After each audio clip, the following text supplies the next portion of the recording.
The next lesson that we have to do is sample space and events. Now the good news about this is that it's easy to understand. Sample space and events. We're literally just saying, what are all the different possible outcomes? That's what it means to be a sample space. An event is just something that happens. So an event could be like me flipping a coin. The sample space is heads or tails. So the sample space has 2 items in it. Right? An event could be me rolling a die, and a sample space would have 6 items in it. 1, 2, 3, 4, 5, 6. Right? Now the question becomes, what happens if I roll a die and flip a coin? How many possible outcomes are there?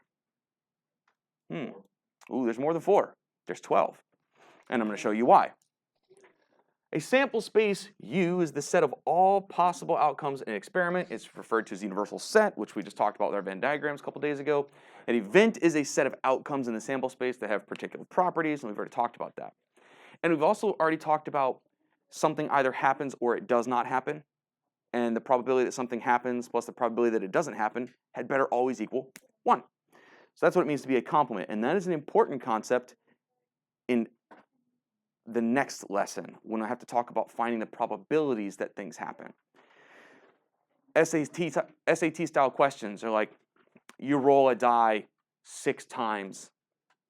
What's the probability you roll at least 1 3? And your brain just boggles at all the different ways it could happen. But it's actually a really easy question using complementary events. But for now, let's just talk about sample spaces and events. List the sample space for possible outcomes. Oh, look, it's almost like I already knew it was going to be on my notes. So A, the sample space of possible outcomes for tossing a coin. Well, no, that's the probability. The sample space is heads and tails. And the X just represents whatever event I wanted. That's what the X represents. And then rolling a normal die. 1, 2, 3, 4, 5, 6.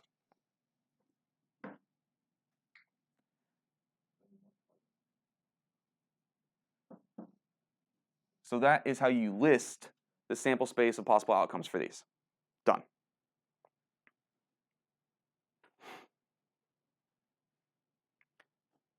Next example.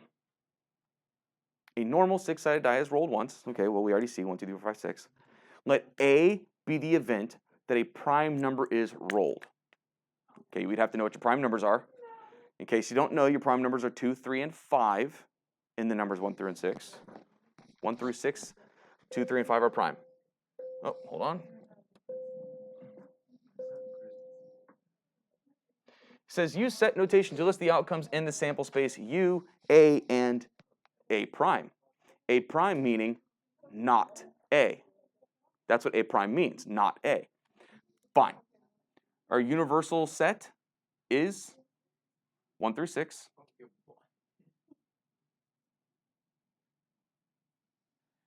But the set of prime numbers, which is what we were told A is 2, 3, 5. Interesting that it's exactly half of them.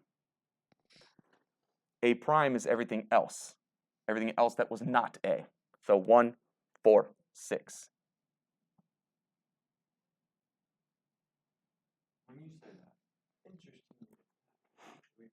Oh, no, I always thought it was interesting in the numbers that half the numbers on a die are prime because I'm a number nerd. It just is actually interesting to me. Yeah, no, that wasn't a hint. B says, normally when I say something like that, it is, but no, that was just, oh, that's interesting. B, draw a Venn diagram to illustrate the sample space. Okay.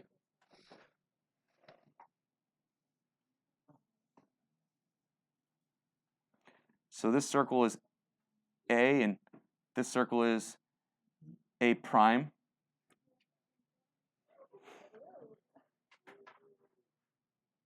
Well, wait a second. Let me look at my set for A, and let me look at my set for A prime, and oh, there is no number that is both in A and A prime.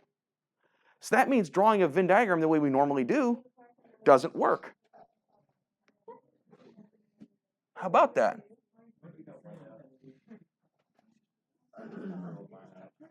There we go. 2, 3, 5, 1, 4, 6. Because normally when you know that there's a Venn diagram with two things, you're used to drawing them as overlapping circles. But clearly, these don't overlap. So what is that called? I think we talked about that. Didn't it? Disjoint. It's impossible that a number is both prime and not prime. That's impossible. So these are disjoint sets. They don't overlap at all. Mutually exclusive would be another way of saying that. And there's no number on a die that is not in set A or A prime. That wouldn't make any sense.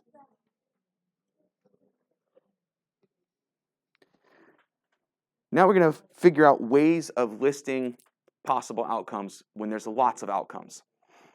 There's one way that I find to be nearly useless, but you need to see it in case it shows up on an IB exam, and that is called a two-dimensional grid.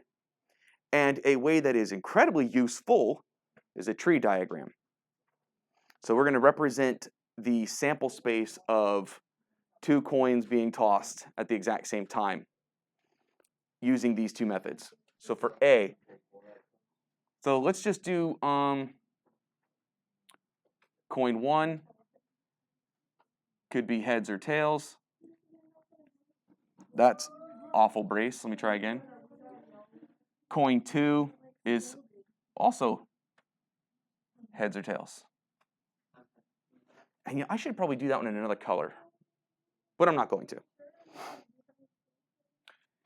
Okay, two-dimensional grid looks like this. Here are your options for coin 1 or coin 2. It doesn't really matter. Let's make that one coin 2. And here's coin 1. Those options could be heads or tails, heads or tails. And legitimately, this is what a two-dimensional grid looks like. You could get a heads. You could get one heads, one tails. You could get one heads, one tails. You could get two tails.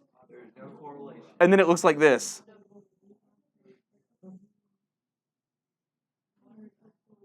And the dots represent events that could happen. Now, anybody in the room that's taken a biology class has seen something like this before. Yes. What is it? Don't know. Thank you for being useless. Yeah. Huh? No, it's not. Square. It's like a chi-square. Yeah. A Punnett square, that's what I was looking for. It's a Punnett, it looks like a Punnett square. And it represents, well, think about it. If I asked you right now to tell me what is the probability of getting one of each, Oh, yeah. no, it'd be 1/2. Because it's 2 out of 4. Well, a Punnett square is really good for giving you ratios. 1 to 2 to 1 to 2 to 4 to 2 to 1 to 2 to 1, right? It's a pair of heterozygous. Oh my God. Yeah. Thank you, Mr. Rossheim, freshman biology honors. 1 to 2 to 1 to 2 to 4 to 2 to 1 to 1. I'm a math person, so I memorized the numbers, okay? Now, a two-dimensional diagram, this grid is, I hate it. I hate it. I only put it in the notes because it might show up on an IB exam for you to have to read. Kind of like a stem and leaf diagram, right? Just in case you have to be able to read one. Now, a tree diagram, that one's useful. A tree diagram says, okay, you have two possible events. Event 1 is coin 1, and then event 2 is coin 2. Now what you do is you list the possible outcomes. Well, coin 1 could have been a heads or a tails. And it's called a tree diagram because it has branches.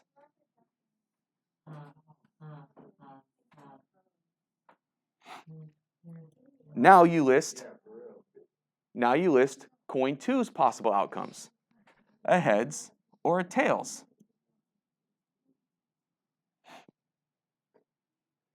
And now you can see, there's 4 because you follow a branch from beginning to end. You follow a branch from beginning to end. This one is heads, heads. This one is heads, tails. This one is tails, heads. And the last one is tails, tails.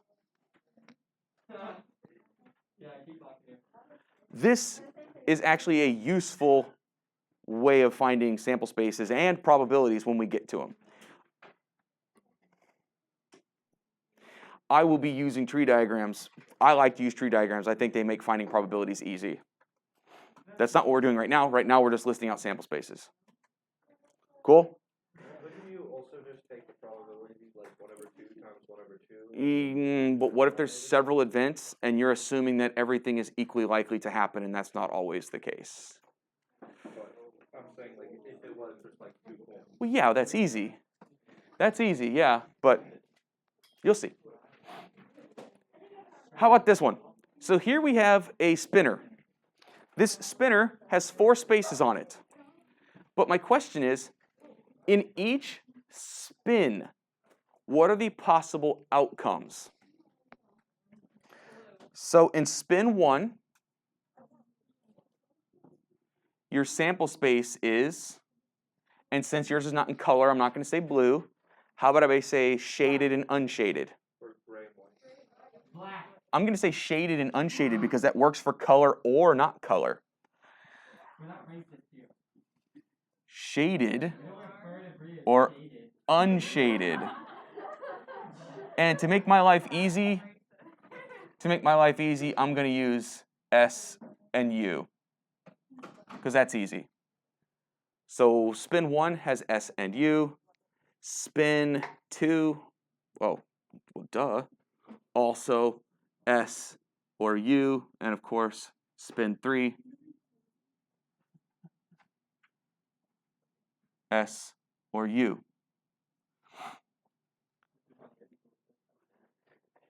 We are going to use a tree diagram, yay, I like tree diagrams, to illustrate the possible outcomes of spinning this thing 3 different times. Okay. Event 1 is spin 1. And in this first event, you have 2 options. You have unshaded, or did I use S first? I did. You have shaded or unshaded. Branch, branch, branch, branch. Nope. Spin 2. Shaded, unshaded, or shaded or unshaded. Now, unfortunately, I'm going to have to compress my branches a little bit here because event 3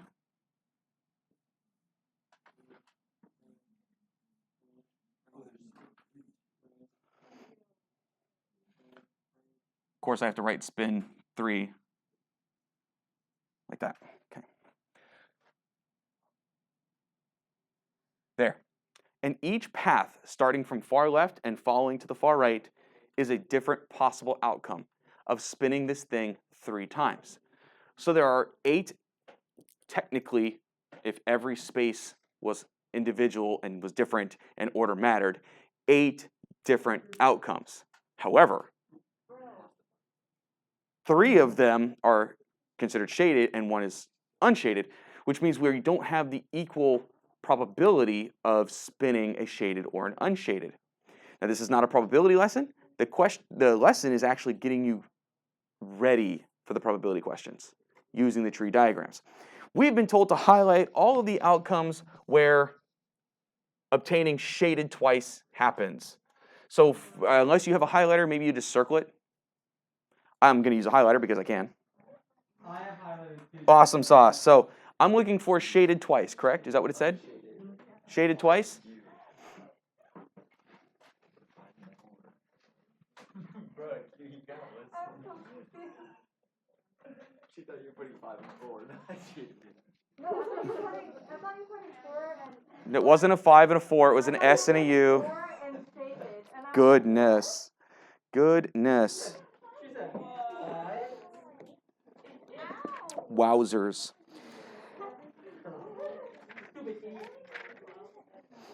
Anyway.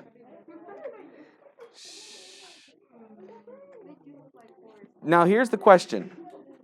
Here's the question. It says shaded twice. You need to be careful with the words. Does it say shaded only twice? No. Or does it not? Now I will say this. I'm going to be picky. I'm going to be picky against our authors. Because what they've done in the book is they've looked at ones where it happened exactly twice.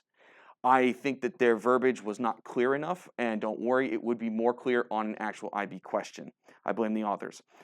So it should have said exactly twice, or said only twice, or something like that. Something that made it obvious that spinning it 3 times was not a favorable outcome. So just be aware of your words. They were not specific enough in the textbook, but they're looking for exactly 2 shades. So I have exactly 2 shades. How fat is this going to be? Here we go. Here's exactly 2 shades. That's way too fat. Oh my fat. Fat is over the There's 2 shades. Because it's been shaded 2 times. Here's 2 shades. That's so sus. And here's 2 shades. So does that mean that there's a probability of 3 out of 8 of spinning the shaded twice? No, it doesn't. Exactly. No, even if you say exactly twice, it's still not 3 out of 8. It's still not 3/8. Why? Because the probability of spinning a shaded or unshaded are not equal. Now, if they were equal, it would be 3 out of 8, but they're not. So what's the possibility? I don't remember what the actual number is right now, but the point is, that is how you would list the sample space. I don't want to show you how to calculate the probabilities yet. That's a future lesson. But there is your lesson on sample spaces. Now, tree diagrams, they're the most important. Make sure you're good at those.